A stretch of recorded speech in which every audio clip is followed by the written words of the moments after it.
Hi friends, मैं अजय आप लोगों का आदिशक्ति एकेडमी पर स्वागत करता हूं।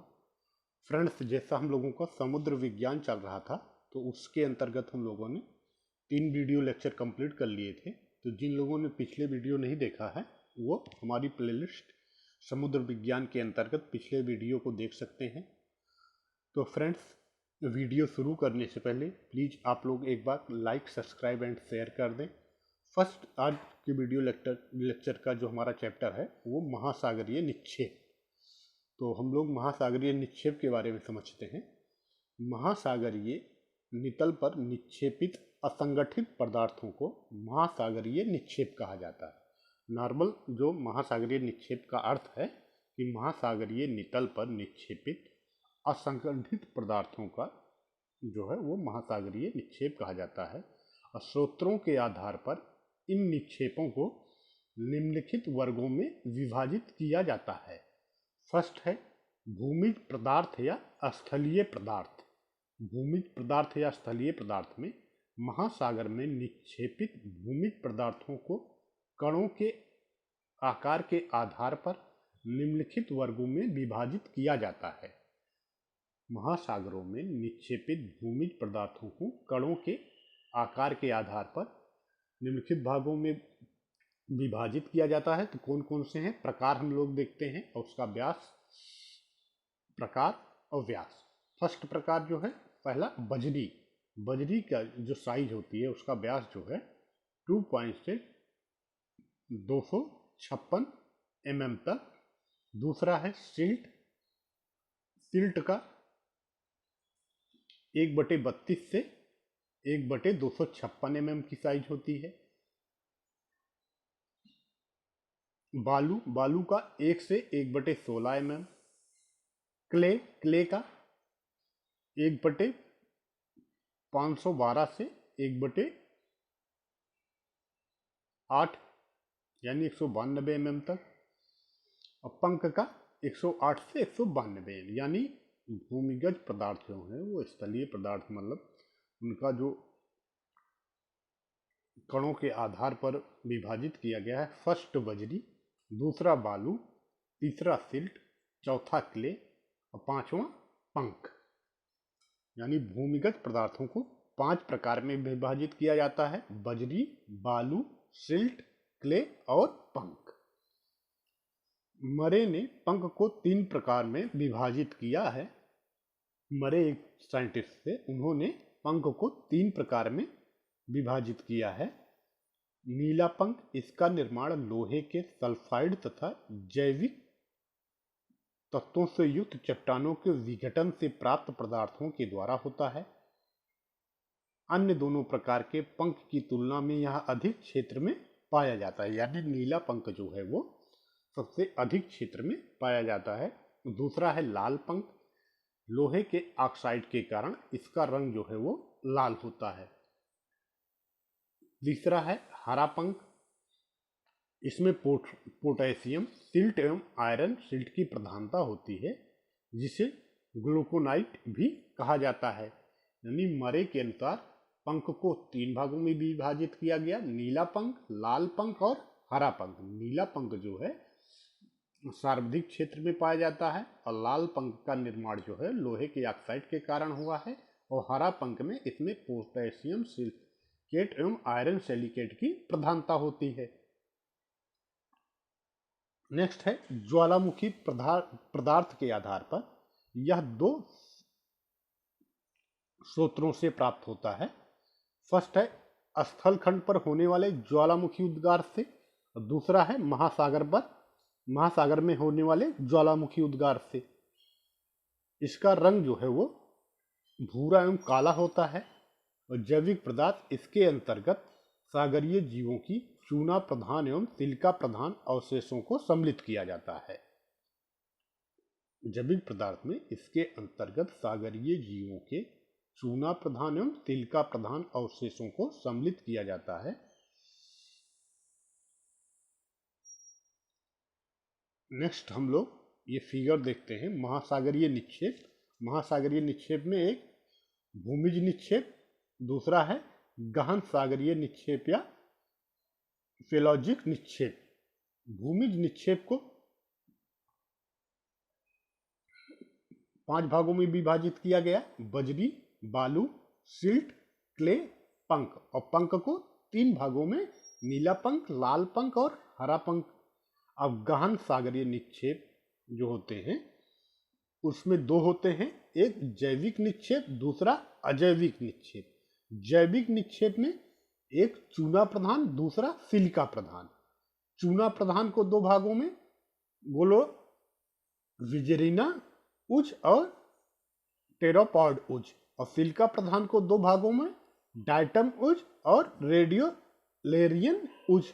अजैविक निक्षेप जो है इसको बांटा गया है लाल चीका, ज्वालामुखी पदार्थ और ब्रह्मांडीय पदार्थ, यानी 3 भागों में।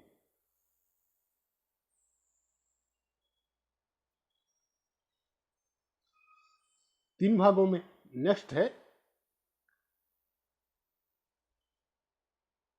जैविक पदार्थ जो हम लोग पढ़ रहे थे, इसके अंतर्गत सागरीय जीवों के चूना प्रधान एवं सिलिका प्रधान अवशेषों को सम्मिलित किया जाता है।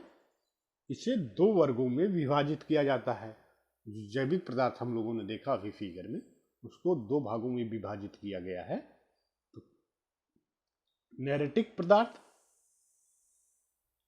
पदार्थ यह सामान्यतः महाद्वीपीय मग्न तटों पर पाया जाता है।